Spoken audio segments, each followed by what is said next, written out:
अस्सलामुअलैकुम। तो कैसे हैं? अच्छा, तो यार आप लोगों को पता है कल रात को ईरान के ऊपर हमला किया था इसराइल ने, और ईरान के मतलब कि अच्छे अच्छे कमांडो थे जो थे बड़े बड़े, ठीक है, वो शहीद हो गए थे। तो मेरे पास एक ईरानी है, मैं इससे पता करता हूँ कि इसका क्या राय है और ये क्या करेंगे आगे।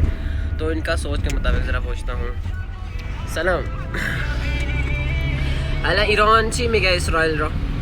ایران الان خب ایران که تلافی حتما میکنه هیچ. حالا من سیاسی نیستم ولی چون زمان جنگ بودم دیدم ایرانی ها مثلا با عراقی 17 تا کشور به عراق کمک میکرد ولی تنها ایران در مقابل اونها میستاد و میجنگید، باز پیروزم میشد. آره نمیتونه بزنه و درده دیگه، اون زمان گذشته. واقعا ایران از نظر چیز خیلی قویه. مثلا من الان خودم پدافند هوایی بودم، هوایی سپاه پاسداران بودم خودم.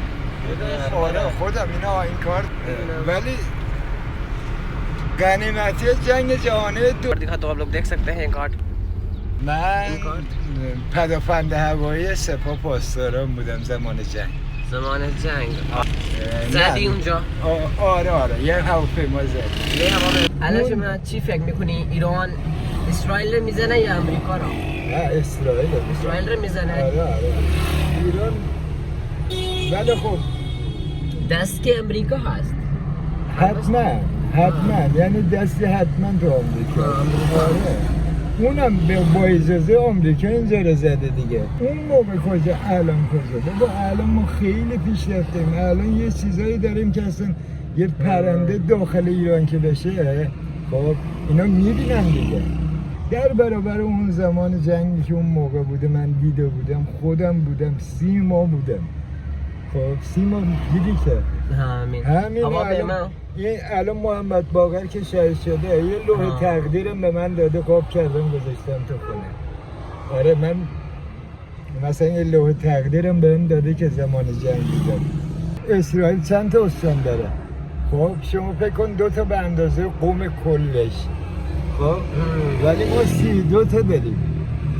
2 نفر از اونو بمیرن عزادار میشن، ما آماده شهادتیم. بله میدونی؟ بله ما عمل که نمیترسیم. ما همیشه من الان میتونیم شهید میشیم. نمیترسیم به ما از الان من مثلا 60 ساله مرگ نمیترسم. به من همین الانم بگم بیا برو برای ایران بزن میدم. حالا شما چی فکر میکنی ایران چند روز بعد میزنه اسرائیل رو؟ اون دیگه مال دست دولته، اون دیگه هیچ کی نمیدونه. نه رو نمیدونی؟ چون من نظامی نیستم الان. من الان دستش آمریکا، همین الان دستش روی اسرائیل برداره، اون خود به خود نابوده. آره یعنی خود به خود نابوده. آره ریشه نداره که، خودش چیزی نداره که اگه بخواد خرس کنه. که کوچیکه یکی میزنه. آفرین همونم که گفتم اون چند تا مثلا 2-3 تا اندازه قوم باشه. همینطوری کنه بس. آره دستی همش امریکاست. آمریکا، انگلیس، فرانسه، اینا همشون. فرانس، امریکا، انگلیس. من خواستم میرم فلسطین، غزه. همینطوری من نمیبرن غزه. نمیبرن؟ نه. ایرانی میخواسته اونا رو ببرن. یکی پیش رهبر بوده گفت اجازه بدی من همین الان آمادم جان فدا برم مثلا به کمک غزه فلان.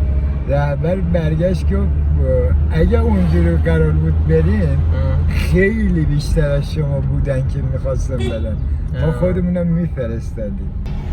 ولی ایران اونجوری واقعا میگه نه، من اگه جنگم دارم نظامی با نظامی. نظامی به نظام بیاد. چرا بچه رو میزنی زن رو میزنی؟ آره بابا نمیزنی. اینطوری که جنگ نمیشه. بچه رو میزن زن رو میزنی. جنگ که نیست. جنگ نیست، نه مردیه. نه مردیه. آره دادیم چقدر مزور دادیم داریم دیگه، ولی ما از شهادت که نمیترسیم. ولی اونا چند نفرش بمیره. کافر که میگه میمیریم بعدم نمیاییم. قرآن میگه میمیریم بعدم دوباره میاییم. همین خاطر مسلمان نمیترسه، کافر میترسه. अच्छा तो यार जैसे कि आप लोगों के सामने है, उसने बताया ठीक है जंग के बारे में। तो मैंने से पूछा कि ये कह रहे थे ईरान किसी से नहीं डरता, ना इसराइल से ना अमेरिका से।